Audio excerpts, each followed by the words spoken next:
우리는 계속해서 요한계시록에 나오는 일곱 교회에 관한 말씀을 나누고 있는데요. 오늘 드디어 마지막 일곱 번째 교회인 라오디게아 교회에 관한 말씀을 함께 생각해 보려고 합니다. 이 라오디게아 지역은요, 그 당시에 교통과 상업의 중심지로서 매우 부유하고 번창한 도시였습니다. 어느 정도 부유했느냐? AD 62년경에요. 그 지역에 큰 지진이 일어났습니다. 지진이 일어나면 우리나라도 마찬가지지만 정부가 재난지역으로 선포하고 재정을 지원을 해주잖아요. 근데 이 라오디게아 사람들은요, 우리 지역은 정부에서 로마 황제가 지원을 안 해줘도 됩니다. 우리 힘으로 얼마든지 이 도시를 일으켜 세울 수 있습니다. 황제의 보조금을 거부할 만큼 그렇게 대단한 부유함을 자랑한 그런 도시였습니다.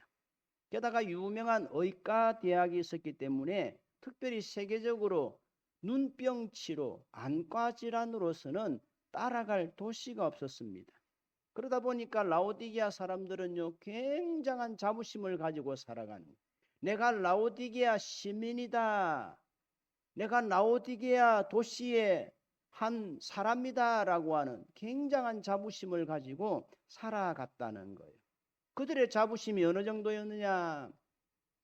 오늘 본문 17절에 보시면요, 라오디게아 사람들은 자기 스스로 말하기를 나는 부자라, 부요하고 부족한 것이 없다라고 말할 정도였다는 것입니다. 라오디게아는요, 이렇듯 아쉬운 것 하나 없는 부유한 도시였지만 딱 한 가지 단점이 있었는데요. 그게 뭐냐 하면요, 물이 너무나 귀하고 부족한 도시였다라고 하는 거예요. 여러분, 우리가 라오디게아 교회 하면요, 가장 먼저 떠오르는 말씀이 무엇입니까? 아마 오늘 우리가 읽은 본문일 것입니다. 15절 16절 말씀해 보시면 내가 내 행위를 아노니 네가 차지도 아니하고 뜨겁지도 아니하도다. 차든지 뜨겁든지 하기를 원하노라. 16절 말씀 같이 한번 읽어보겠습니다. 내가 이같이 미지근하여 뜨겁지도 아니하고 차지도 아니하니 내 입에서 너를 토하여 버리리라. 아멘. 여러분들은 이 구절을 어떻게 이해하십니까? 아마도 성경에 보면요, 오해의 소지가 있는 많은 성경 구절이 있지만 그 중에서도 가장 많은 성도들이 오해하는 성구 중에 하나가 바로 이 구절이 아닌가 생각되어집니다. 우리는 흔히 이 구절을 생각할 때에 뜨거운 것은 예수님을 열심히 믿는 것이고 잘 믿는 것인 반면에 차가운 것은 예수님을 안 믿는 것이다 생각하는 거예요. 그래서 둘 중에 하나를 선택해야 된다, 그렇게 생각하는 경우들이 많이 있습니다. 실제로 제가 고등학생 때 제가 섬기던 시골 교회에 아주 신앙생활을 열심히 하던 중학교 3학년 여학생이 한 명 있었어요. 안 믿는 집안에서 나오는 학생인데 얼마나 열심히 신앙생활을 하고 얼마나 열심히 성경을 읽었는지 몰라요. 근데 이 친구가 어느 날 하루는 교회에 안 나오는 거예요.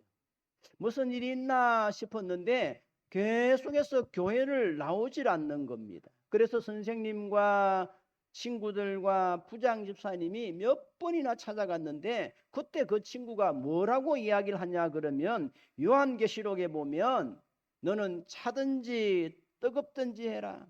그렇지 않으면 내가 입에서 토하여 버리리라. 그런 말씀이 있는데 나는 그 말씀대로 앞으로 차가워지기로 했으니까 다시는 우리 집에 오지 마라, 그러면서 아주 냉정하게 대했던 때가 있습니다.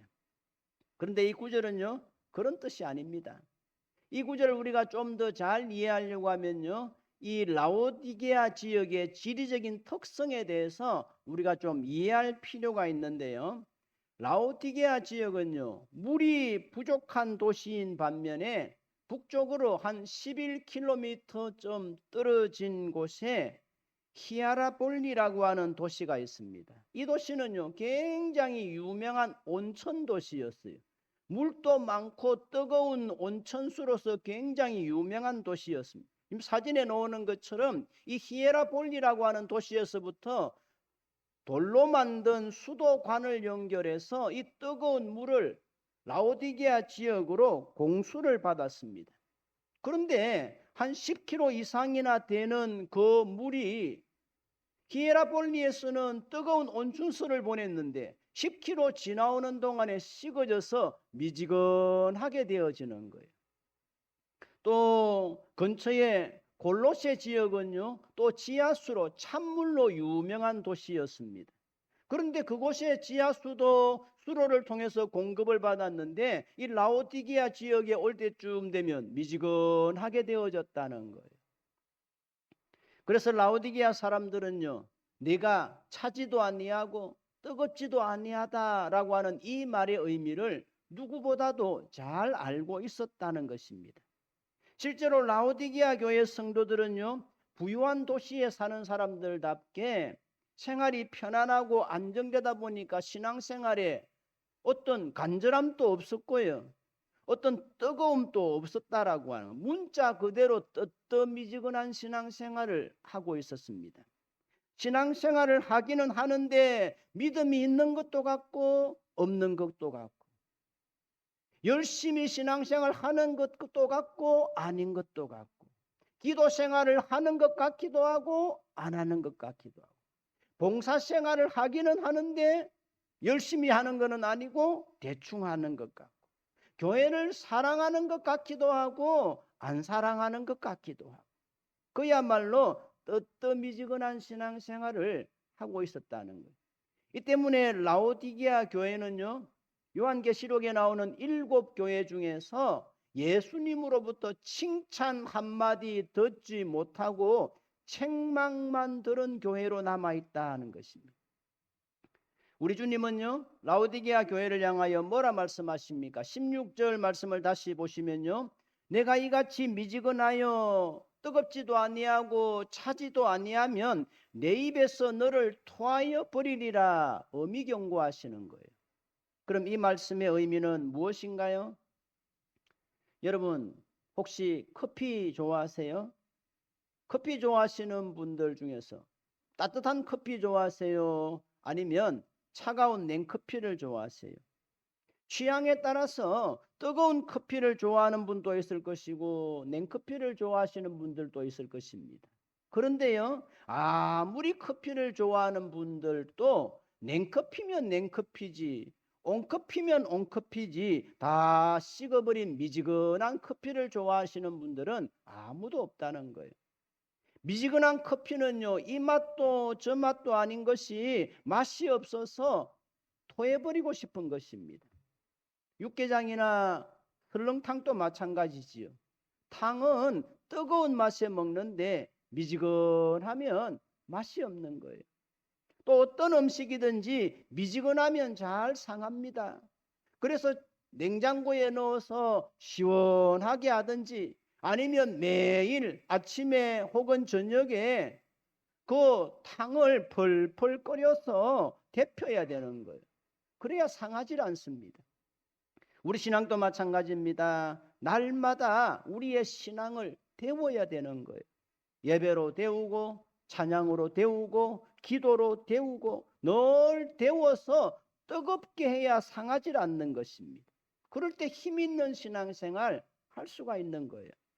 이에 반해서 신앙생활이 차지도 아니하고 뜨겁지도 아니하고 뜨뜻미지근한 상태에 있을 때에 온갖 세상의 유혹이 틈을 탑니다. 더러운 마귀가 들끓습니다. 시험에도 잘 넘어지는 것입니다.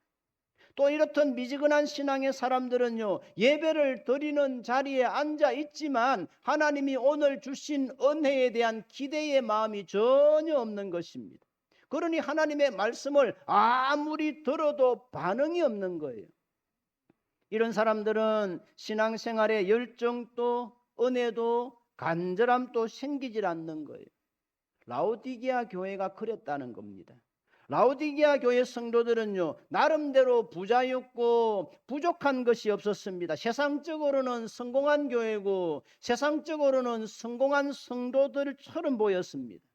17절 말씀 보시면 나는 부조라 부요하여 부족한 것이 없다라고 했습니다. 바꿔 말해서 내가 세상적으로 이만큼 살고 신앙적으로 이만큼 믿으면 되지 않겠냐는 거예요. 그러나 우리 주님은 그들을 향해서 뭐라 말씀하십니까? 내가 영적으로는 너무나 곤고하고 가난한 사람들임을 깨닫지 못하느냐, 그러면서 안타까워하시는 거예요. 한때 개그 프로 중에 갓기도라고 하는 프로그램이 있었지요. 이걸 보면 어떤 여인이 나오는데 어떻게 보면 아줌마 같기도 하고, 어떻게 보면 아가씨 같기도 하고, 어떻게 보면 남자 같기도 하고, 어떻게 보면 여자 같기도 하고, 또 어떨 때는 이렇게 어정청하게 서가지고 앉은 것 같기도 하고 선 것 같기도 하고 함께 놀아주는 것 같기도 하고 따돌리는 것 같기도 하고 쉽게 구별이 안 된다는 것이죠. 신앙생활도 마찬가지입니다. 같기도 신앙이 있어요. 성도인 것 같기도 하고 아닌 것 같기도 하고 믿음이 있는 사람 같기도 하고 없는 사람 같기도 하고 기도하는 사람인 것 같기도 하고 아닌 것 같기도 하고 이런 사람들은요 예배를 드릴 때도 미지근합니다. 기도할 때도 미지근합니다. 교회 봉사도 뜨뜻미지근합니다. 바로 이런 성도들을 향해서 우리 주님은 아주 무서운 경고를 하십니다.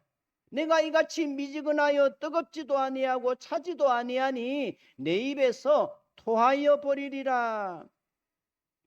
마태복음 6장 24절에 보시면요 한 사람이 두 주인을 섬길 수 없다라고 분명히 말씀하십니다. 그러기에 이제 우리는 예수 믿고 구원받은 하나님의 자녀가 되었다면 오직 일편단심, 주님만을 사랑하고 주님만을 사모하고 주님만을 따라가야 되는 거예요. 또 내가 어느 자리 어느 형편에 서든지 간에 나는 성도입니다, 크리스찬입니다라고 분명히 말할 수 있어야 합니다. 그 순간 그렇게 내 입으로 고백하는 순간 내 믿음이 자라는 겁니다. 또 하나님이 그런 성도들을 지키시고 보호해 주신다는 거예요. 미국 남북 전쟁 당시에 북군과 남군이 치열한 전쟁을 하는 그 중간 지역, 그 경계 지역에 살고 있던 어떤 사람이 있었습니다. 그는 어느 한편만 편들기가 너무나 곤란했습니다. 쉽지가 않았습니다. 그래서 위에 옷은 북군의 옷을 입고 밑에 옷은 남군의 옷을 입었다는 거예요. 그러면 자기가 안전하리라 생각한 거예요. 내가 위에는 북군 옷을 입고 밑에는 남군의 옷을 입고 있다가 저기에 북군이 오면 바지를 벗으면 되고 남군이 오면 웃도리를 벗으리라 그렇게 생각을 한 거예요. 그런데 북군과 남군이 치열한 전투를 벌이던 어느 날 그는 가장 처참하게 죽었다는 거예요. 왜요? 북군은 남군의 바지만 보고 아랫도리만 총을 쏘는 거예요. 남군은 북군의 웃도가리만 보고 위에만 총을 쏘니까 가장 많은 총알을 맞고 죽었다는 거예요. 그렇습니다. 신앙에는요 회색지대가 없습니다. 그러기에 색깔이 분명해야 합니다. 소속이 분명해야 합니다. 신자도 아니고 그렇다고 불신자도 아니고 어떻게 보면 예수 믿는 사람인 것 같고 어떻게 보면 세상 사람인 것 같은 모습을 보여서는 안 된다는 것입니다. 우리는 이왕 신앙생활 할 바에야 분명히 해야 합니다. 이왕 하나님을 믿을 바에야 뜨겁게 믿어야 합니다. 그런데 라오디게아 성도들은 그러질 못했던 거예요. 그래서 하나님은 그런 라오디게아 교회의 성도들의 영적인 상태를 가리켜서 벌거벗은 상태다라고 말씀하신 거예요. 라오디게아 교회는 물질적으로 부유한 교회였기 때문에 사람들이 보기에 좋은 옷, 고급 옷을 입고 살았습니다. 그러나 영적으로는 벌거벗은 것처럼 헐벗은 상태였다라고 하는 거예요. 마치 안데르센의 어린이 동화 중에 벌거벗은 임금님과도 같이 임금님은 자기 스스로 가장 좋은 옷을 입었다라고 생각했지만 실제로는 벌거벗은 것과 같았다는 것입니다. 질병 중에서 우리나라의 사망 원인 1위가 암이라고 하지. 그 중에서도 간암과 췌장암은 전조 증상이 없어서 발견하기도 어렵고 발견이 늦어지는 만큼 그만큼 치료도 어렵다고 합니다. 그러면 왜 이렇게 위험한 간암과 췌장암이 늦게 발견되어지는 겁니까? 그것은 잘 깨닫지를 못하기 때문이라는 거예요. 라오디게아 교회가 그랬다는 겁니다. 라오디게아 교회는 지금 우리 주님이 보시기에는 영적으로 너무나 피폐해 있고 회복이 필요함에도 불구하고 그들은 몰랐다는 것입니다. 한 젊은 의사가 갑자기 소화가 안 되고 몸무게가 줄고 자꾸만 피로해지는 것이 느껴져서 동료 의사를 통해서 검진을 받게 되었습니다. 그 결과는요, 위암이었다고 합니다. 암에 걸린 지 벌써 오래되어서 이제 손 쓸 수도 없었다는 거예요. 그런데 아이러니컬하게도 그는 바로 암 환자를 진찰하는 내과 의사였다는 거예요. 그럼에도 불구하고 자신은 지난 10년 동안 설마 하는 마음으로 단 한 번도 암 검진을 받지 않았다는 거예요. 여러분, 이 얼마나 안타까운 일입니까? 왜 그 의사는요, 그 수많은 환자들을 검진하면서 정작 자기를 검진할 생각은 하지를 못한 것입니까? 이유는 다른 데 있지 않습니다. 그는 나는 의사이니까 괜찮을 거다라고 하는 헛된 착각에 빠진 거예요. 나는 암의 징조를 잘 아니까 내 몸이 좀 불편해지면 그때 검사 받으리라 착각했던 거예요. 오히려 수많은 환자들을 바라보면서 나도 환자일 수 있겠구나 하는 생각을 했더라면 얼마나 좋았겠습니까? 그러나 그러질 못했습니다. 라오디게아 교회도 마찬가지입니다. 하나님은 그런 라오디게아 교회를 향하여 말씀하십니다. 17절 말씀을 다시 보시면 네가 말하기를 나는 부자라 부요하고 부족한 것이 없다 하나 너의 그 곤고한 것과 가련한 것과 가난한 것과 눈먼 것과 벌거벗은 것을 알지 못하는구나. 그들은 자신들이 성공했다고 생각했습니다. 세상적으로도 인정받고 먹고 살만하다고 생각했습니다. 부족한 것이 없다라고 자랑했습니다. 그러나 하나님 보시기에는 그게 아니라는 거예요. 이런 그들의 모습은 우리가 지난번에 살펴본 서머나 교회의 모습과는 정반대지요. 2장 9절 말씀해 보시면 서머나 교회는요, 육신적으로는 환난과 궁핍 가운데 살았지만 영적으로는 누구보다도 부유한 교회라고 하는 우리 주님의 칭찬을 받은 교회였다라고 하는 거예요. 그러나 이 라오디게아 교회는요, 겉으로는 부유했지만 우리 주님이 보시기에는 누구보다도 가난하고 헐벗은 교회였다고 하는 거예요. 그들의 물질적인 풍요가 그들로 하여금 영적으로도 풍요하다고 부유하다라고 착각하게 만들었다는 거예요. 우리는 이 말씀 앞에서 좀 두렵고 떨리는 마음으로 이 라오디게아 교회 성도들의 모습이 혹시 오늘 우리의 모습들은 아닌지 돌아보는 겸손함이 필요합니다. 그래서 나의 신앙생활이 이전만 같지 못하고 나의 봉사생활이 이전만 같지 못하다고 한다면 나 스스로 어디서부터 내 믿음이 떨어지고 있는지를 생각해보고 다시금 하나님을 향한 첫사랑을 회복하실 수 있기를 바랍니다.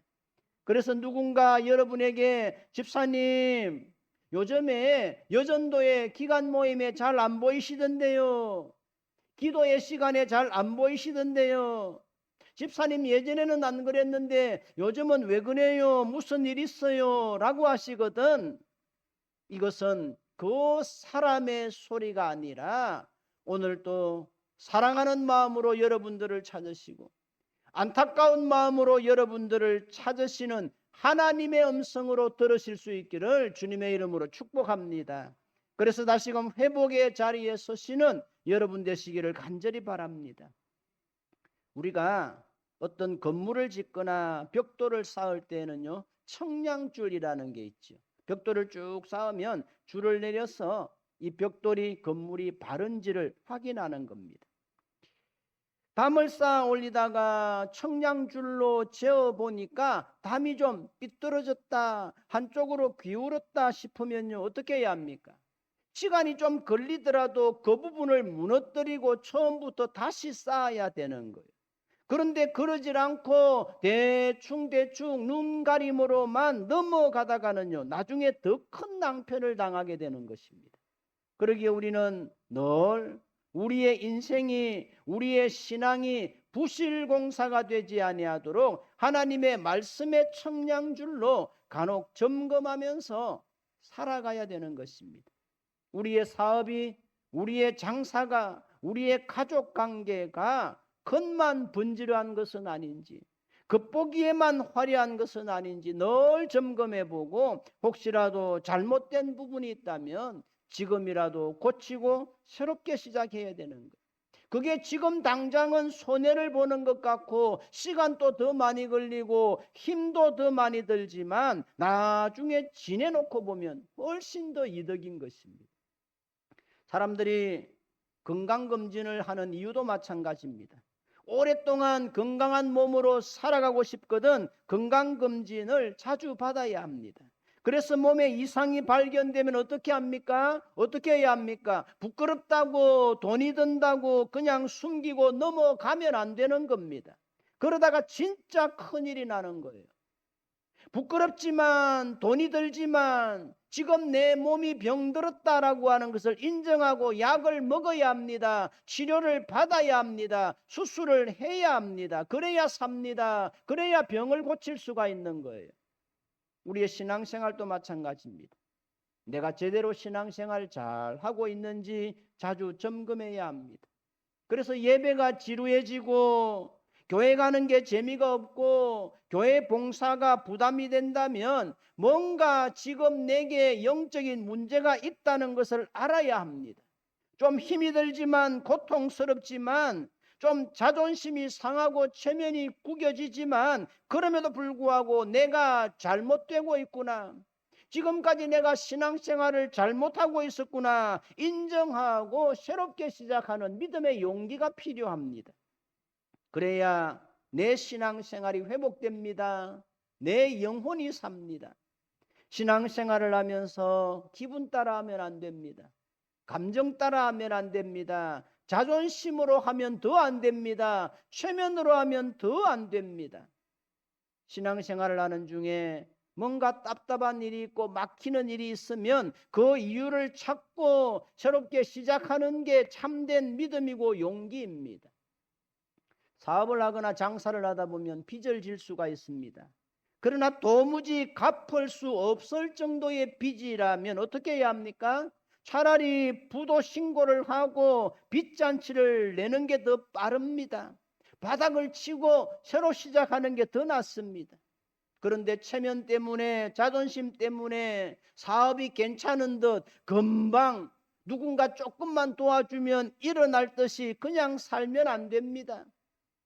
이곳저곳에 온 집안 식구들 다 불러서 보정 다 세우고 온 집안 식구들 돈 다 끌어들이다 보면요, 나중에 내 사업 무너질 때에 온 가족이 온 집안이 한꺼번에 무너지는 거예요.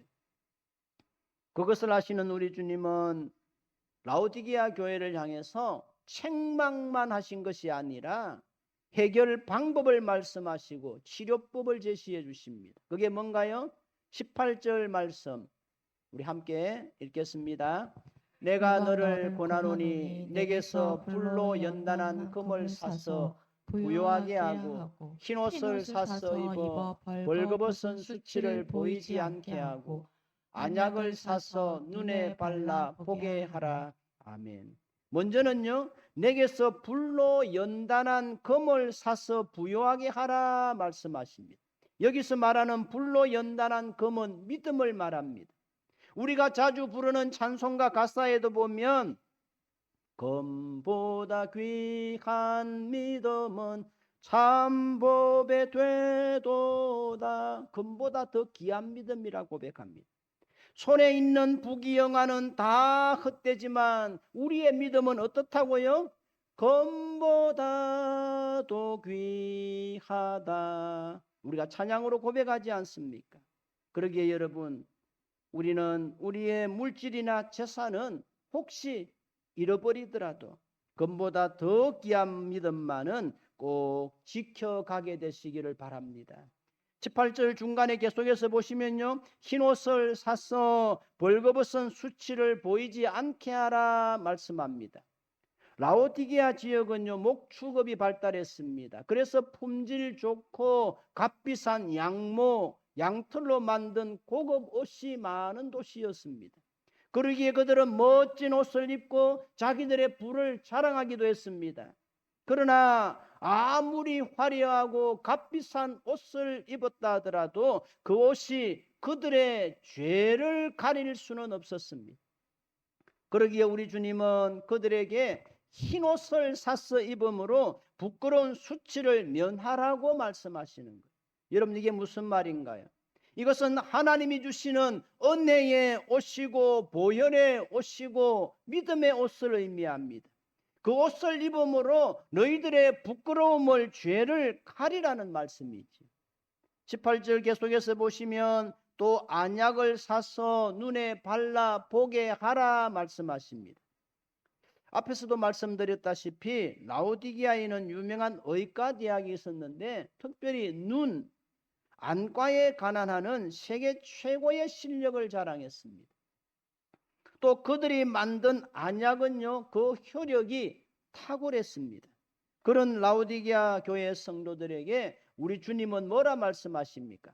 너희들이 만들어낸 그 안약을 통해서 육적인 눈만 고침받고 밝아진 것만 자랑하지 말고 세상의 유행과 돈의 흐름을 잘 읽는 것만 자랑하지 말고 오히려 주님께서 주시는 하늘의 신령한 안약을 발라서 영적인 눈을 열으라는 거예요.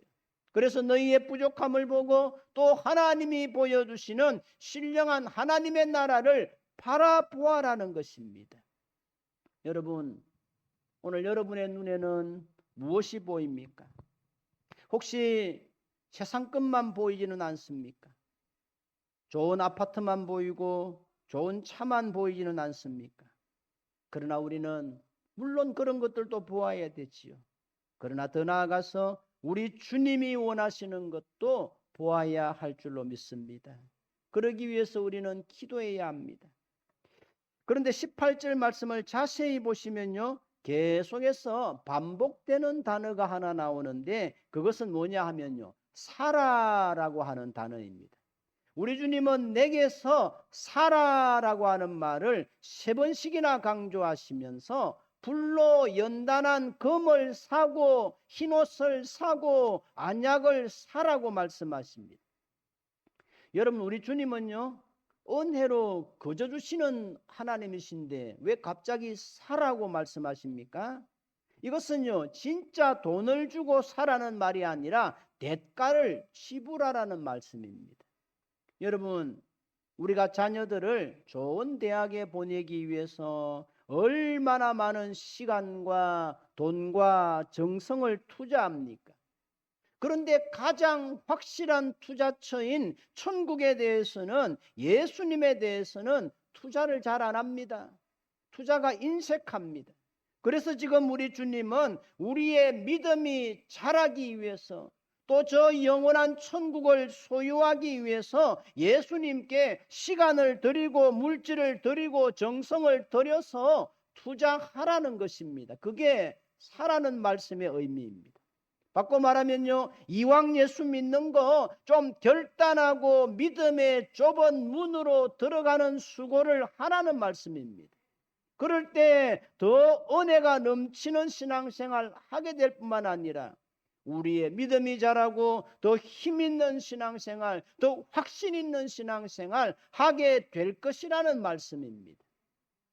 간절히 바라기는 이 말씀 앞에서 오늘 우리의 신앙이 차지도 않고 뜨겁지도 않은 미지근한 신앙생활은 아닌지, 믿는 것 같기도 하고 안 믿는 것 같기도 한 미지근하고도 같기도 같은 신앙은 아닌지 돌아보면서 지금까지 한평생 잘 달려오신 믿음의 길, 지금까지 얼마나 열심히 믿음의 길 잘 달려오셨습니까?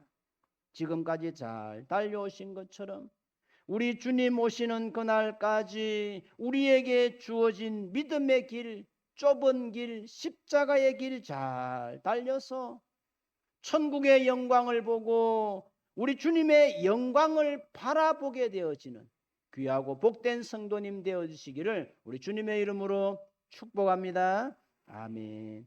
찬양하겠습니다.